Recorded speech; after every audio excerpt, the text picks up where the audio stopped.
नमस्कार दोस्तों आज की ये जो वीडियो है देश के जितने सीनियर सिटीजन हैं उनके लिए सुप्रीम कोर्ट का एक बहुत बड़ा जजमेंट आया हुआ है।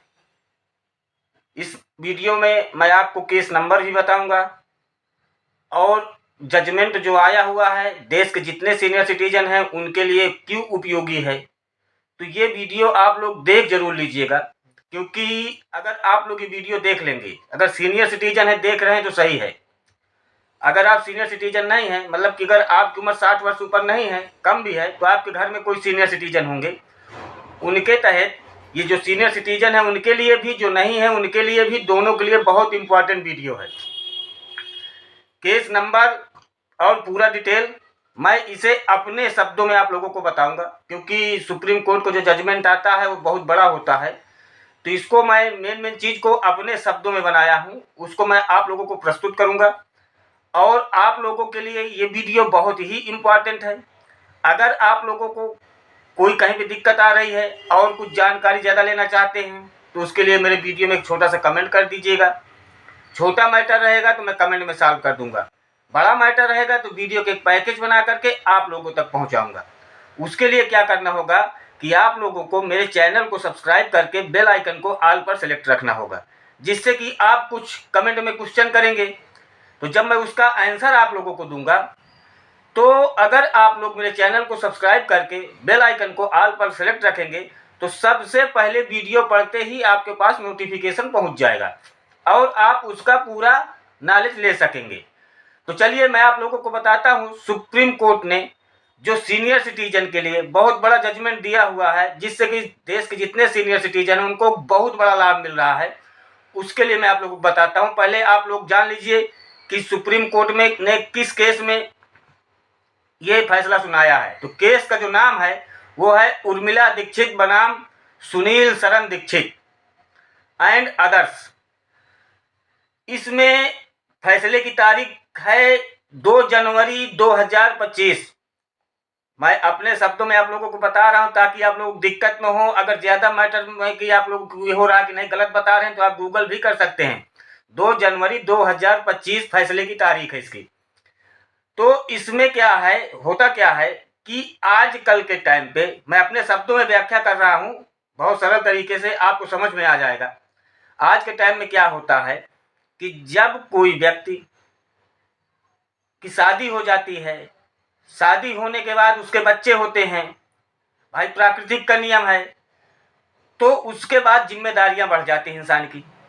इंसान कमाता है, मजदूरी करता है या कुछ भी करता है, सरकारी नौकरी करता है या बिजनेस करता है, मगर अगर पैसा नहीं है तो वो अपने बच्चों का अच्छे से पालन पोषण करने की पूर्ण रूप से कोशिश करता है। बशर्ते क्या होता है कि जब बच्चे धीरे धीरे करके बड़े हो जाते हैं तो जो स्टेप पे पहले हम खड़े थे वही स्टेप पे वो भी आ गए हैं। अब उनका शादी का टाइम आ गया है। अब क्या होता है कि बच्चों के शादी ब्याह करने में या किसी भी प्रकार करने में जो जमा पूंजी है वो खत्म हो जाती है। उसके बाद क्या होता है दोस्तों कि जब हम अपने बच्चों की शादी कर देते हैं तो उनको भी एक कमाने की जिम्मेदारी आ जाती है। तो वो कहते हैं कि हमें कहीं से लोन मिल जाए, या पिताजी की कोई लोन कैसे मिलेगी जब पिताजी की संपत्ति है, अगर वो हमारे नाम आ जाए तो हमें लोन मिल जाएगी, क्योंकि 60 वर्ष के बाद लोगों को लोन भी नहीं मिलता है ना, उसके लिए भी गारंटर चाहिए। बहुत फजीहत, फिर भी नहीं मिलता है। एक रूल दिया गया है कि हाँ मिल जाएगा। तो बच्चे के नाम क्या करता है कि पिता अपनी संपत्ति को गिफ्ट रूप में ट्रांसफर करता है कि मैं अपनी संपत्ति अपने बेटे को दे रहा था कि वो लोन ले सके या कुछ भी, कोई भी उद्देश्य से अपना कार्य पूरा कर सके, अपना धंधा बिजनेस कर सके, जिससे उसका भरण पोषण हो सके, पेट पालन हो सके। मगर जब लड़का वो संपत्ति को हासिल कर लेता है और उससे बिजनेस करने लगता है तो पिता के पास तो कुछ नहीं रह गया, क्योंकि जो था उसे दे दिया। अब वो पिता बेचारा गरीब, अब वो क्या करते हैं कि बहू पिता को, माता को एक्सेप्ट नहीं करते हैं, लड़के को भी मजबूर होना पड़ता है, लड़के को घर से बाहर निकालना पड़ता है, या लड़ाई झगड़े होते हैं, उनको बेचारों को टार्चर किया जाता है, कई प्रकार से उनके ऊपर दिक्कतें आती हैं। और ये आप लोगों को देखने को मिल ही रहा होगा, आस में पड़ोस में हर जगह ही देखने को आपको मिलता होगा। एक व्यक्ति ने अपने बेटे को अपनी संपत्ति गिफ्ट कर दी। अब जब गिफ्ट कर दी तो उसके साथ यही हादसा किया गया जो मैं आप लोगों को बताया। उनको देख रेख नहीं कर रहे थे, उनके भरण पोषण के लिए कोई किसी प्रकार का कार्य नहीं करते थे, उनको खाने के लिए, उनको रहने के लिए हर एक प्रकार से मतलब उनको दिक्कत दी जाने लगी, जिससे वो कोर्ट का सहारा लिए। कोर्ट का केस स्टेप बाय स्टेप चलता गया, पहुंच गया कहाँ? माननीय सर्वोच्च न्यायालय सुप्रीम कोर्ट में, वहां पहुंच गया।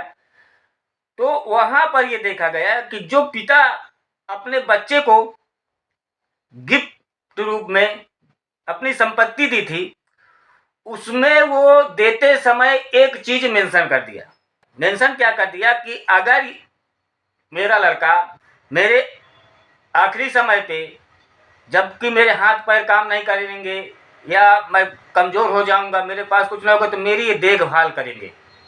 संपत्ति लड़के को देने का मतलब ये होता कि लड़का खुद हमारी देखभाल करेगा। तो वहाँ पे वो मेंशन था, वो पिता बहुत समझदार था, तो उसमें वो मेंशन करवा दिया था। तो जब मेंशन हुआ और ये बात सुप्रीम कोर्ट में पहुंची, तो सुप्रीम कोर्ट ने कहा कि जहां गिफ्ट शर्त पर होती है और वह शर्त देखभाल पूरी नहीं होती है, वहां ट्रिब्यूनल ऐसे ट्रांसफर को रद्द कर सकता है। एक बार फिर सुन लीजिए, अगर आप अपने संपत्ति को अपने बच्चे को गिफ्ट रूप में, दान रूप में या किसी रूप में आप दिए हैं और उसमें मेंशन किए हैं कि वृद्धावस्था में ये हमारी देखभाल करेगा, और अगर वो आपकी देखभाल नहीं करता है तो वो संपत्ति ट्रिब्यूनल ऐसे ट्रांसफर को रद्द कर सकती है। न्यायालय ने स्पष्ट किया कि ट्रिब्यूनल को संपत्ति वापसी और बेदखली का अधिकार हो सकता है ताकि वरिष्ठ नागरिकों की रक्षा हो सके। सुप्रीम कोर्ट ने यह शब्द को खुले शब्दों में कहा है। मतलब कि अगर अब आप लोग गौर से सुनिएगा, यही मेन पॉइंट है, अगर अब आप लोग अपनी संपत्ति को अपने लड़के को या किसी को गिफ्ट रूप में दान करते हैं, आपके अंदर यह मनसा है कि हमारे वृद्धावस्था में ये हमारी देखभाल करेगा, हमारा भरण पोषण करेगा, हमें दवा के लिए, खाने के लिए, कपड़े के लिए, हर एक प्रकार से ये हमारा देखभाल करेगा, यही आपका उद्देश्य है संपत्ति देने का। तो आप देने से पहले ये चीज उसमें मेंशन भी करवा दीजिएगा। मतलब कि किसी को आप संपत्ति या गिफ्ट कर रहे हैं तो जहां पे लिखा पढ़ी हो रहा है उसमें ये शब्द को लिखवा दीजिए कि अगर वृद्धावस्था आने पे जब हमें सख्त आवश्यकता होती है दूसरे की, उस समय अगर ये हमारी देखभाल नहीं करते हैं तो जो गिफ्ट हम कर रहे हैं इसको स्वतः रद्द कर दिया जाए और इसे शून्य घोषित कर दिया जाएगा। तो अगर आप ये चीज ऐसा मेंशन कर दिए हैं तो आप की अगर देखभाल नहीं होती है तो आप ये समझ लीजिए कि आपकी संपत्ति स्वतः आपको फिर से मिल जाएगी सिर्फ और एक एप्लीकेशन देने से। और उससे क्या होगा कि जब संपत्ति आपको वापस मिल जाएगी तो आप, भाई कहते हैं अगर जिसका पास पैसा है उसी की पूजा है, जिसके पास पैसा नहीं है उसका कोई नहीं है। और ये बात सच है।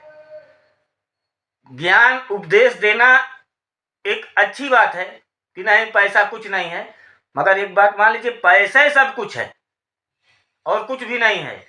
क्योंकि अगर आपके पास पैसा है कि मान लीजिए कि आपके रिलेशन वाले, आपके बच्चे, आपके बहू, आपके अड़ोसी पड़ोसी जितने हैं सब आपका साथ देंगे, किस चक्कर में कि इनकी संपत्ति हमें मिल जाए।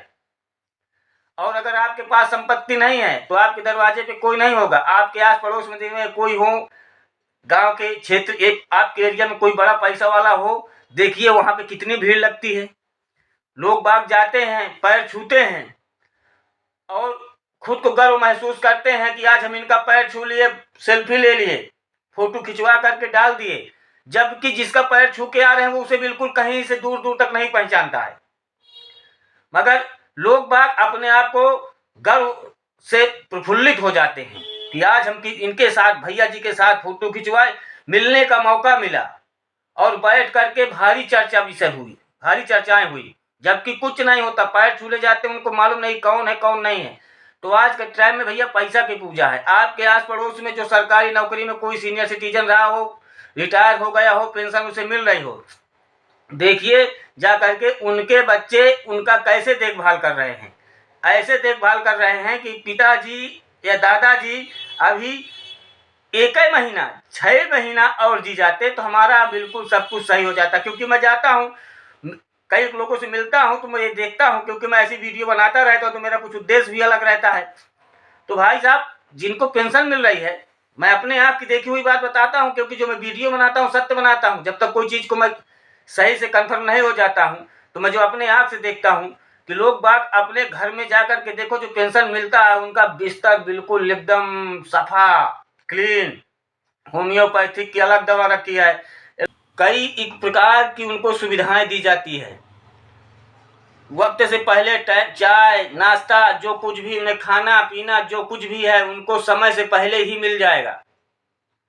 और इतना वो उनकी सेवा होती है, क्यों होती है कि महीना पूरा होगा, जैसे तारीख आती है, 1 तारीख आ गई है, 50,000 गच्च से तो जैसे महीना पूरा होता है, पैसा मिल गया है, तो उनकी सेवा हो रही है। तो अगर आप लोगों को भी ऐसे ही सेवा करवाना है तो वृद्धावस्था के लिए सरकार कई संस्था चला के रखी है, आप उसका लाभ उठाएं और वृद्धावस्था के लिए कुछ बैलेंस बना के रखें ताकि आपकी भी सेवा हो सके। अगर आपके पास पैसा नहीं रहेगा तो कोई आपकी सेवा नहीं करेगा। तो दोस्तों, अगर आप लोगों को वीडियो अच्छी लगी हो तो चैनल को सब्सक्राइब करके बेल आइकन को ऑल पर सेलेक्ट कर दीजिएगा और वीडियो को थोड़ा शेयर कर दीजिएगा ताकि और लोगों तक ये बात पहुंच सके। धन्यवाद।